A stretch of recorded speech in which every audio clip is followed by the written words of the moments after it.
by walking out clearly shows that we are disappointed.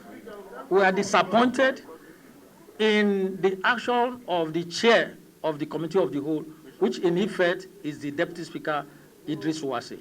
Because even when, and secondly, this has nothing to do with minority caucus alone, because Honorable Faleke also brought an amendment in agreement to our belief that results should be electronically transmitted. So it has nothing to do with only minority. And where it's not possible, you use manual. That was his own amendment. So the two were rejected by him. And even when we call for a division, rejected. After all, in Senate, where they could not agree, there was a division, and they were allowed to vote so that Nigerians will know those who do not want transparency and those who want transparency. So we are disappointed totally. We are not hiding it. The Deputy Speaker arrested the rules of the House and the constitutional provision for fair hearing and the right to express yourself. Thank you. And the whole world, to let them know what is happening in our country, in our parliament. It has never been this bad. In a situation where we were voted by our people for a purpose, and the purpose is to represent their interests. The Nigerian people voted us to represent their interests. And in this electoral act, we started very well, but it got to clause 52, sub 2, which talks about electronically transmission of results. And we could not agree as to the mode of accepting whether to go for electronic transmission or not. In that process, the Deputy Minority Leader moved for an amendment.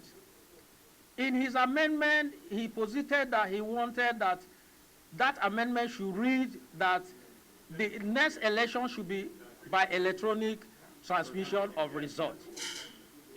And eventually, the chairman sitting refused to listen to the amendment. And that is the Deputy Speaker of the House, who is the chairman of the Committee of the Whole.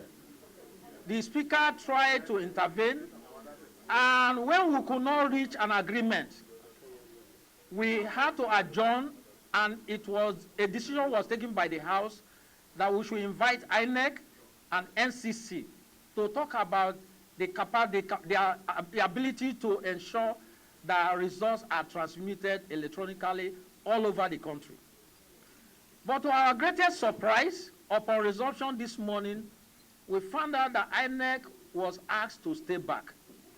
And we tried to inquire why. And they told us that because they do not want INEC to be seen to be biased. And that was why they deprived INEC from coming in. Now, the NCC itself also, they asked the chairman, the executive vice chairman, not to show up. And thereby, it resulted in asking somebody in the capacity of a director to show up. Even the director himself could not even substantiate issues. The man in charge of local transmission, while he was making his submission, could not be heard.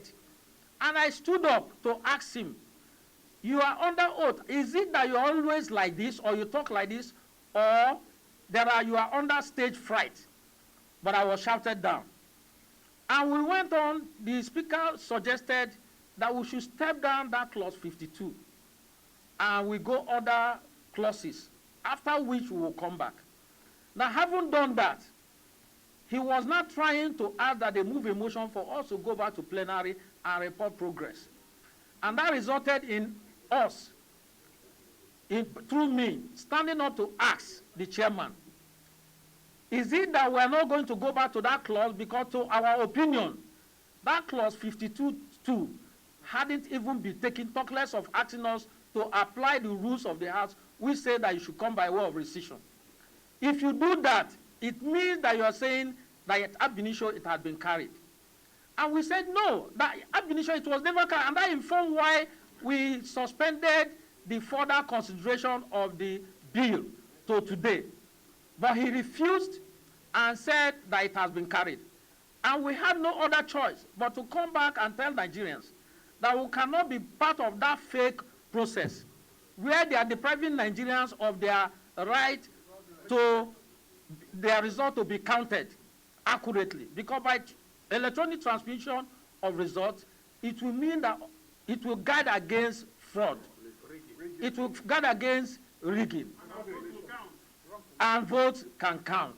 But what they have done is to now discountenance our agitation that let there be transparency in the next conduct of our election. Secondly, the issue of PIB, the House could not come to conclusion as to whether it's 3% or 5%. As a matter of fact, the Speaker ruled yesterday directing the conference committee to go back and review it and ensure that they stand by the House position, and which the House position is 5%.